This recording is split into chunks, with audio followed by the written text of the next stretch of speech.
जंग के मैदान में एक नया बवंडर आकार ले रहा है।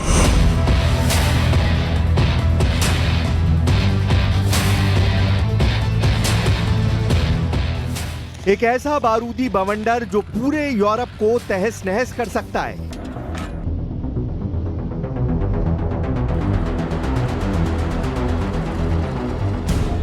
क्योंकि पुतिन की वॉर मशीन ने अपनी दिशा बदल दी है।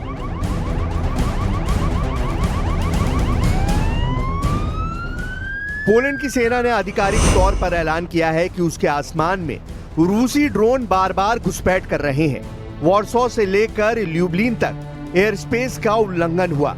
इतना ही नहीं, रेजिजो जासियोंका एयरपोर्ट, जो यूक्रेन को हथियार और राहत सामग्री पहुंचाने का बड़ा हब है, उसे भी अस्थायी तौर पर बंद करना पड़ा। यह वही एयरपोर्ट है जिसे नेटो का लाइफलाइन कॉरिडोर कहा जाता है। Polish prime minister Donald tusk ने साफ शब्दों में कहा है कि रूस की तरफ से पोलैंड के एयर स्पेस का उल्लंघन किया गया है। Dzisiaj w nocy doszło do naruszenia przestrzeni powietrznej, polskiej przestrzeni powietrznej przez dużą liczbę rosyjskich dronów. Te drony, które stanowiły bezpośrednie zagrożenie, zostały zestrzelone. Mamy do czynienia najprawdopodobniej z prowokacją na dużą skalę, ale równocześnie jesteśmy w konsultacjach z naszymi sojusznikami. Jestem w stałym kontakcie z sekretarzem generalnym NATO, tak aby przez najbliższych kilka godzin, dni i w dalszej przyszłości इस बयान ने तस्वीर साफ कर दी कि मामला अब सिर्फ यूक्रेन बनाम रूस का नहीं रहा। और यही इशारा यूक्रेन के राष्ट्रपति व्लादिमीर ज़ेलेंस्की ने भी किया है। उन्होंने दावा किया कि पोलैंड की सीमा में रूसी ड्रोन की एंट्री एक सोची समझी साजिश का हिस्सा है। इतिहास गवाह है, जब भी रूस ने बेलारूस के साथ मिलकर ज़ापद जैसे बड़े सैन्य अभियान किए हैं, उसके बाद हालात और बिगड़े हैं। और अब पोलैंड ने एहतियातन बेलारूस सीमा सील करने का फैसला कर लिया है। यानी संदेश बिल्कुल साफ है, पुतिन की जंग अब नेटो के दरवाजे पर दस्तक दे रही है। आने वाले दिनों में यही मोर्चा यूरोप की सबसे बड़ी तबाही का आगाज कर सकता है। ये पूरी कहानी समझेंगे, लेकिन उससे पहले ज़ापद एक्सरसाइज की तस्वीरें देख लेते हैं।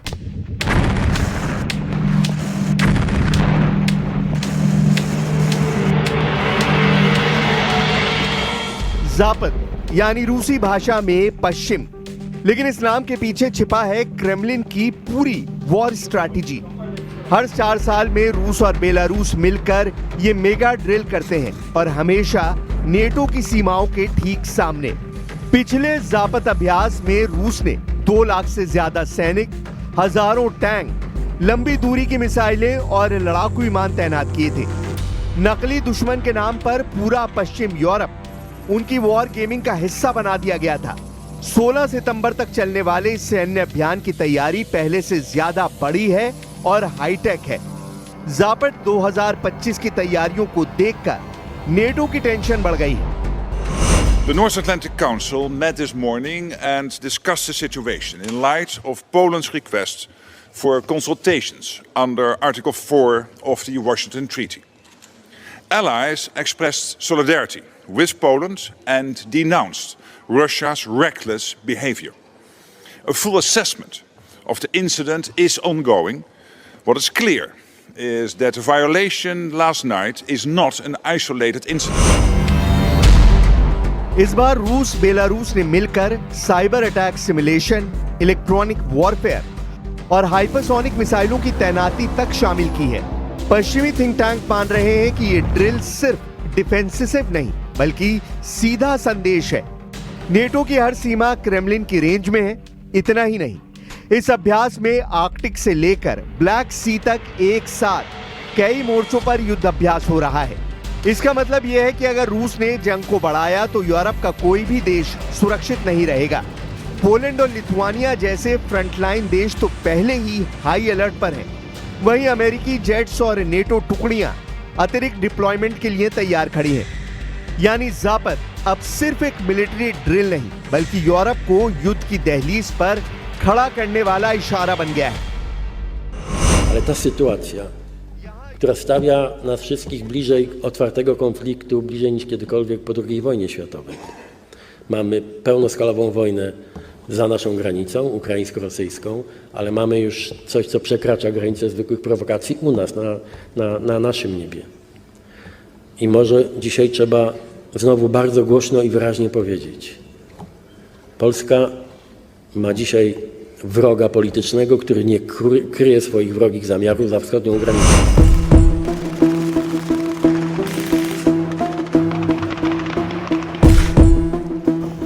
एक्सपर्ट्स मानते हैं कि जापत सिर्फ अभ्यास नहीं बल्कि अगली जंग का ब्लूप्रिंट होता है। 2008 में जॉर्जिया पर हमला और 2014 में क्राइमिया पर कब्जा, दोनों से पहले रूस ने इसी तरह की ड्रिल्स की थी। आज पोलैंड का डर बिल्कुल वही है। जापत 2025 की आड़ में रूस अपनी सेना को नेटो की सीमा तक ले आया है और अगर हालात बेकाबू हुए तो यही अभ्यास पूरे यूरोप में जंग की चिंगारी सुलगा सकता है, क्योंकि यूरोप की सरहदों पर धमाकों की गूंज पहले से तेज होती जा रही है। रूस की वॉर मशीन अब सिर्फ सैनिकों और टैंकों तक सीमित नहीं रही। जापत 2025 में जो तस्वीरें सामने आ रही हैं, वो सीधे सीधे मिसाइलों और ड्रोन की बरसात का ट्रेलर है। मॉस्को ने इस बार जापत की छतरी के नीचे अपने सबसे घातक हथियार उतार दिए हैं। आर्कटिक के बर्फीले ठिकानों से लेकर ब्लैक सी के ठिकानों तक रूस ने इस्कंदर एम टैक्टिकल मिसाइलों की तैनाती की है।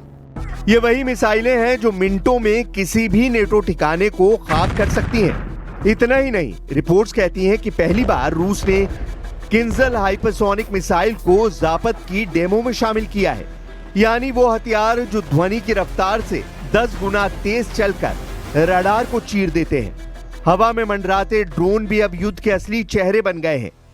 यूक्रेन में कामिकाजे ड्रोन की तबाही नेटो ने पहले ही देखी है, लेकिन अब वही तकनीक पोलैंड और बाल्टिक स्टेट्स की ओर उड़ती नजर आ रही है। जापत 2025 में रूस ने लैंसेट और ऑरलैंड 10 जैसे ड्रोन की फॉर्मेशन दिखाई। इन ड्रोन्स को स्वॉर्म टेक्नोलॉजी के साथ प्रोग्राम किया है। मतलब ये कि 100-200 ड्रोन एक साथ किसी एयरबेस या आर्मरी पर टूट पड़े तो कोई भी डिफेंस सिस्टम इन्हें रोक नहीं सकता। धमाकों का मंजर अब सिर्फ जंग का हिस्सा नहीं बल्कि एक साइकोलॉजिकल वॉर भी है।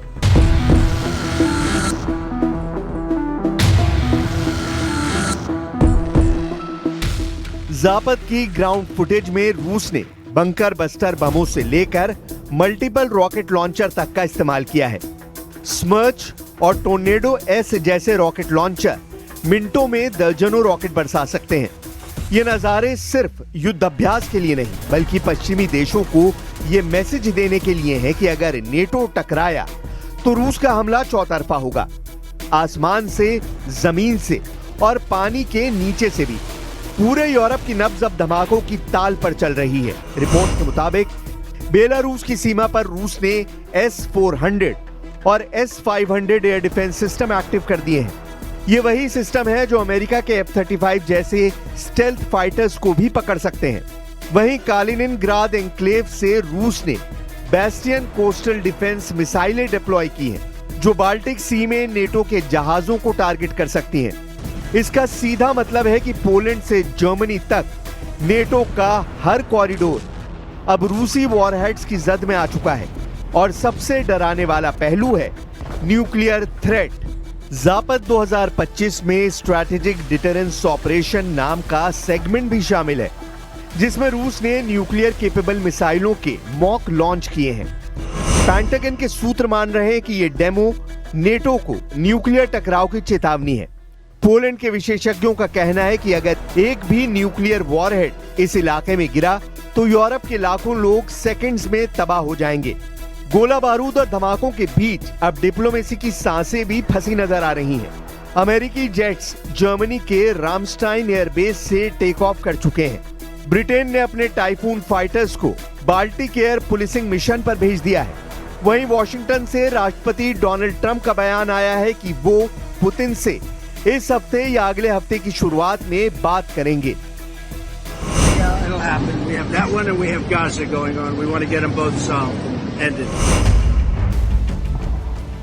यानी धमाकों की गूंज के बीच अब दुनिया की नजर इस मुलाकात पर है।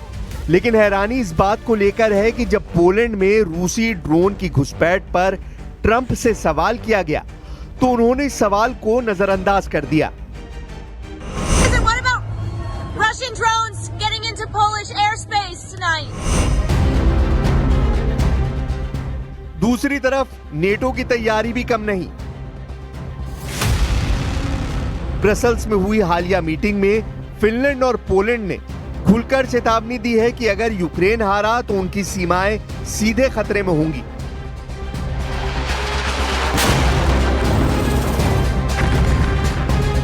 यानी नेटो के छोटे लेकिन संवेदनशील देश अब सीधे सीधे रूस को चुनौती देने की मांग उठा रहे हैं। और जब बात पुतिन की महत्वाकांक्षाओं की हो तो एक अहम सवाल हमेशा उठता है, क्या उनका असली मकसद सिर्फ यूक्रेन को गिराना है या फिर सोवियत यूनियन के पुराने नक्शे को फिर से खड़ा करना?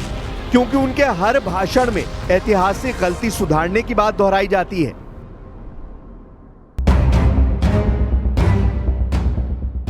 तस्वीर साफ है, यूक्रेन सिर्फ पहला पड़ाव है, मंजिल कहीं और है। अब जरा सोचिए, यूरोप की सीमाओं पर अगर यह जंग फैलती है तो असर सिर्फ टैंकों और मिसाइलों तक सीमित नहीं रहेगा। स्टॉक मार्केट से लेकर ग्लोबल ऑयल प्राइस तक हर सेक्टर इस आग की लपटों में झुलसेगा। पहले से ही जर्मनी और फ्रांस में महंगाई रिकॉर्ड स्तर पर पहुंच चुकी है। अगर ऊर्जा संकट और गहरा हुआ तो यूरोपीय जनता की नाराजगी सड़कों पर दिखेगी। यही वो मोमेंट है जहां पुतिन को बढ़त मिल सकती है, क्योंकि उनकी स्ट्रैटेजी सिर्फ युद्ध नहीं बल्कि मनोवैज्ञानिक दबाव भी है। अगर यूरोपीय जनता अपने नेताओं पर दबाव बनाएगी तो नेटो की एकजुटता खुद ब खुद टूट सकती है। ब्रिटिश इंटेलिजेंस की रिपोर्ट के मुताबिक रूस पहले से ही सोशल मीडिया प्लेटफॉर्म पर फेक न्यूज और डिसइंफॉर्मेशन कैंपेन चला रहा है।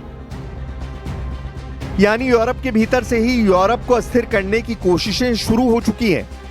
तो सवाल यही, क्या ये सब मिलकर यूरोप को उस खाई की ओर धकेल रहे हैं जहां से वापसी नामुमकिन होगी, या फिर अमेरिका और नेटो अपने संयुक्त मोर्चे से रूस को रोक पाएंगे? इतिहास हमें यही बताता है कि हर बड़ी जंग पहले चेतावनी बनकर सामने आती है, और इस बार चेतावनी यूक्रेन की जलती हुई धरती से उठ रही है, जिसकी गूंज यूरोप तक सुनाई दे रही है। लेकिन इस पूरी जंग का सबसे बड़ा हथियार सिर्फ मिसाइल और ड्रोन नहीं है, असली बारूद है प्रतिबंधों की सियासत। अमेरिका ने रूस को दबाने के लिए जिस सेकंड स्टेज सैंक्शंस का रास्ता चुना है उसे समझना बेहद जरूरी है। डोनाल्ड ट्रंप ने अपने नए फरमान से साफ कर दिया है कि रूस पर अब सिर्फ सीधी पाबंदियां नहीं लगेंगी, बल्कि जो भी देश रूस की मदद करेगा वो भी अमेरिका के शिकंजे में आएगा। इसे कहते हैं सेकेंडरी सैंक्शंस, यानी रूस के साथ बिजनेस करने वालों पर भी वही सजा जो रूस पर लगाई जा रही है। सोचिए इसका असर कितना बड़ा होगा। रूस से तेल खरीदने वाले, रूस से टेक्नोलॉजी लेने वाले, यहां तक कि उसके बैंकों से ट्रांजैक्शन करने वाले भी अब अमेरिकी रडार पर होंगे। यानी ये जंग रूस बनाम अमेरिका नहीं रहेगी, बल्कि रूस के साथ खड़े देशों बनाम अमेरिका और उसके सहयोगियों में बदल जाएगी।